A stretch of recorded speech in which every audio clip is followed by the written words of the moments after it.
Chocolate cake வீட்டிலேயே ரொம்ப ஈஸியாக பண்ணலாம்.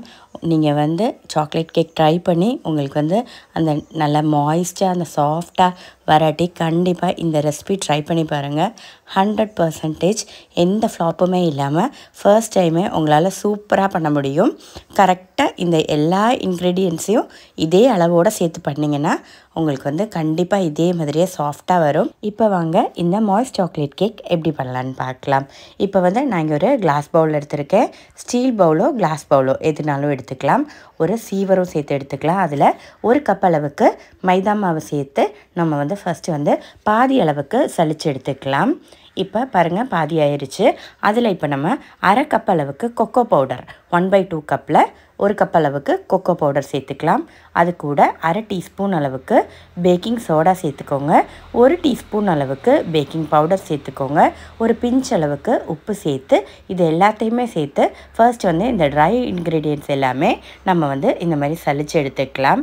நம்ம இந்த மாதிரி கண்டிப்பாக சலிச்சு எடுக்கணும். அப்படின்னா தான் உங்களுக்கு வந்து கேக் வந்து அந்த மாய்ஸ்சரோட நல்லா சாஃப்டாக வரும். 2லேருந்து 3 தடவை நீங்கள் இந்த மாதிரி சலிச்சு எடுத்துக்கிட்டிங்கன்னா ரொம்ப சாஃப்டாக வரும் கேக்கு.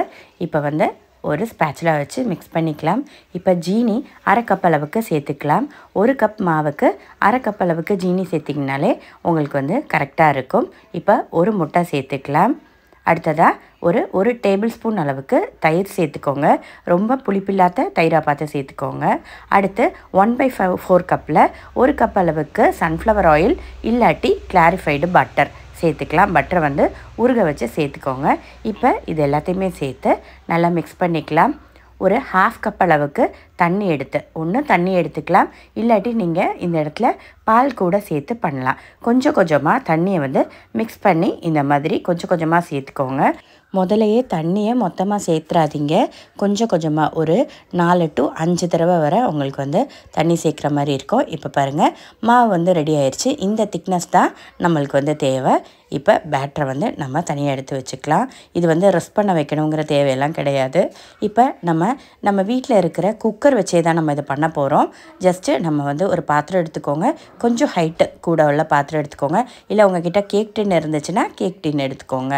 இப்போ வந்து அதில் கொஞ்சம் பட்டர் இல்லாட்டி நெய் விட்டுட்டு நான் இப்போ வந்து ஒரு பட்டர் பேப்பர் வச்சுருக்கேன். அது மேலே தான் பட்டர் போட்டு க்ரீஸ் பண்ணியாச்சு.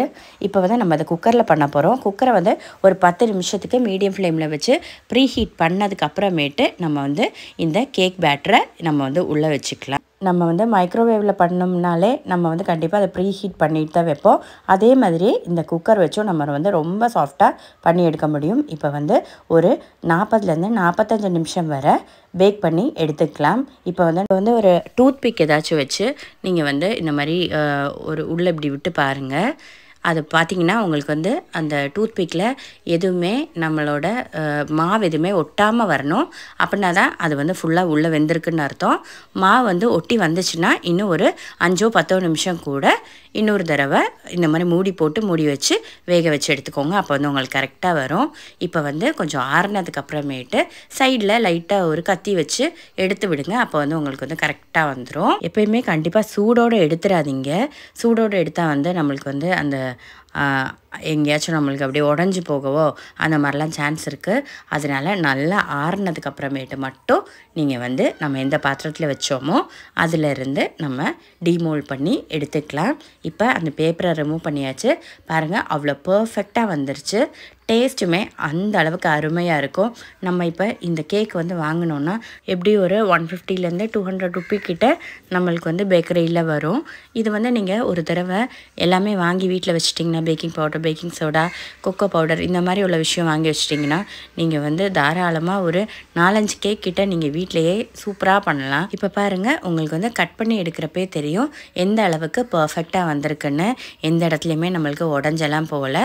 நீங்கள் வந்து அப்புறம் மட்டுமே நீங்கள் வந்து இதை கட் பண்ணி எடுக்க பாருங்கள். கேக் வந்து பர்ஃபெக்டாக வரணுன்னா ஒரு 2-3 விஷயத்தை மட்டும் கரெக்டாக ஃபாலோ பண்ணிங்கன்னா கண்டிப்பாக வரும். 1வது விஷயம் அளவு பர்ஃபெக்டாக இருக்கணும். இதே அளவில் பண்ணி பாருங்கள். ஒரு தடவை ட்ரை பண்ணிவிட்டு எனக்கு சொல்லுங்கள். கண்டிப்பாக உங்களுக்கு வந்து பர்ஃபெக்டாக தான் வரும். இப்போ அடுத்ததாக நம்ம வந்து ப்ரீ ஹீட் பண்ணுற விஷயம். ப்ரீ ஹீட் பண்ணிவிட்டு மட்டுமே தான் நம்ம கேக்கு பேட்டரை வந்து உள்ளே வைக்கணும். கரெக்டாக ஒரு 45லேருந்து 50 மினிட்ஸு மீடியம் ஃப்ளேமில் வச்சு பண்ணிங்கன்னா உங்களுக்கு வந்து கரெக்டாக வரும். அதே மாதிரியே நம்ம டீமோல் பண்ணுறது எப்பயுமே ஆறுனதுக்கு அப்புறமேட்டு மட்டும் பண்ணுங்கள். இது எல்லாத்தையுமே கரெக்டாக பண்ணிங்கன்னா சூப்பரான மாய்ஸ்ட் சாக்லேட் கேக் வீட்டிலையே சூப்பராக பண்ணலாம். வீடியோ பிடிச்சிருந்துச்சுன்னா லைக் பண்ணவும், சேனலை சப்ஸ்கிரைப் பண்ணவும் மறந்துடாதீங்க. உங்கள் ஃப்ரெண்ட்ஸ் கூட ஷேர் பண்ணி கொடுங்க. தேங்க்ஸ் ஃபார் வாட்சிங் ப்ரீத்தோஸ் மெனு. நெக்ஸ்ட் ஒரு யூஸ்ஃபுல்லான வீடியோவில் பார்க்கலாம்.